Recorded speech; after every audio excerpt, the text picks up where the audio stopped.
Başka bir şey lazım mı? Etiket alabilir miyim? Oradan. Hadi.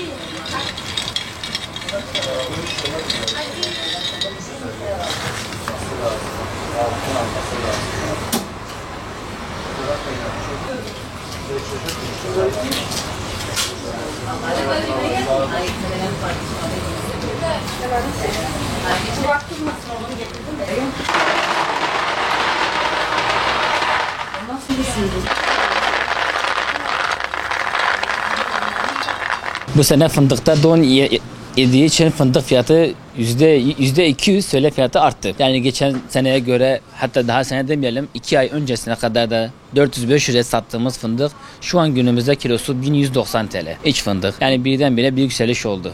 Kaliteleri var, çeşitleri de var ama şu an en iyi birinci sınıf şu an fiyatı böyle, yani 1000, 1100, 1190'a kadar da şu an çıkıyor. Hala da yükseliştedir. Son bir ayda nerede bakarsan 4-5 sefer fiyatı yükseldi. Her seferinde kilo başı 50 lira, 100 lira, 150 değişiyor fiyatına göre. Yeni mahsul çıkmasına rağmen hala fiyatlar yükselişte. Şimdi zirai don zaten bu sene olduğu gibi çoğu şeyde de etkiledi. Çilek olsun, kayısı olsun, fındık, yani çoğu ürünümüzü bu sene etkiledi. Ondan dolayı çoğu fiyatlarımız da yükselmiş yani. Ya valla çözüm, yani bunda Yani yapacak bir şey tepki yok. veriyor, Şimdi tepki vatandaş tepki veriyor, yani ister istemez bugün fındığın kilosunu 400, 300, 500 liraya alırken bugün kilosunu gelip 1190 lira, 1200 lira gördüğü zaman haliyle şaşırıyor yani. Herkes alamıyor, eskisi gibi değil yani. Yani şu an çoğu yer kafelerde bile eskisi gibi alım şeyi kalmamış. Yani eskiden kiloyla alan 1 kilo 2 kilo alan şu an olmuş yarım kilo 200 gram. Yani %100 alım şeyi düşmüş yani gücü. Yani el kesimi alıyordu. Şimdi el kesim olmasına rağmen bile gene gelip fiyatı gördüğü zaman yani onlar daha şaşırıyor yani. Valla şimdi hükümetin yapması gereken şeyler nedir? Stokçuları kontrol etmesi gerek.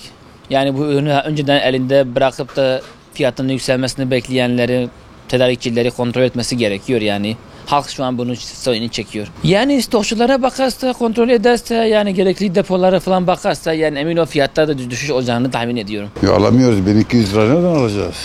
Fındık işi. Yok, alabiliyorduk tabii. 400'lü, 300'lü, 400'lü, 500'lü. Şimdilik 1200 lira çıkmış.